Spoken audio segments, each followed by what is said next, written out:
Hey guys, I'm following up on a post that I just did, and just doing some really out of the box thinking, but also looking at some of the rosters lately post Drew Brees with TF, right? And everybody's influence, obviously. You can see the influence of Mickey Loomis on him, and also looking at AS's Arthur Smith's background and the way he's used QBs. The QB position is interesting.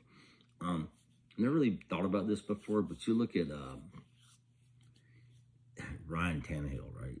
Reclaimed off the heap, right? If you would.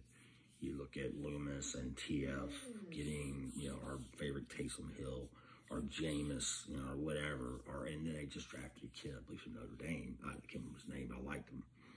What if we're entering into a stage where the quarterback is disposable? It sounds crazy, right?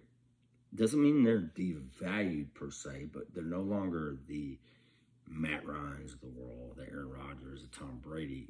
If you look at right now in the age of the QBs, you got the Herbert, you got the Allen. Obviously, those are uber prospects, right?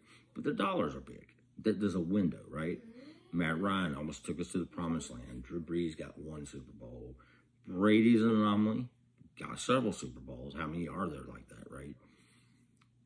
What if now you start to almost go, it's almost like the Trent Dilfer of the Ravens thing, right? What did the Ravens have back in the day? Jamal Anderson, right? I always forget his name, Anderson. The big, I love the tailback. I forget his name. Dilfer handed off a lot, stayed in the system, won a Super Bowl, right? Great defense. Go back further, Jim Plunkett, off the cast, 2 Super Bowls later for the Raiders, right? This philosophy's been tried and done, and it's not always worked out. In fact, the Bucks had one too. What was his name? I can't remember his name. He played for the Vikings for a while. Brad Anderson, right? I believe it was. Is that right, Brad Anderson? But anyway, the idea of a disposable quarterback wasn't important. Well, if you're looking at where teams built, and you look at Tennessee to a point, what did they start valuing? They valued offensive line. They valued wide receivers and tight ends. I might as well call Pitts a tight end. We got 2. What if we put number 1 picks into receivers and into the O-line and the defense? What if you can keep getting 3rd-round draft picks? They fit your system. Pick up cheap free agents like Mariota. So let's say Mariota's not that great, or just a year. Fine, you're rear. Pick up the next guy behind you.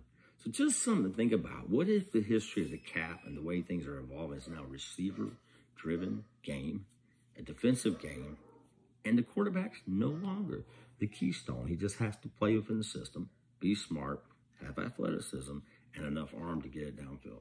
Just a thought. Kick me back. What's your thoughts, guys? Over.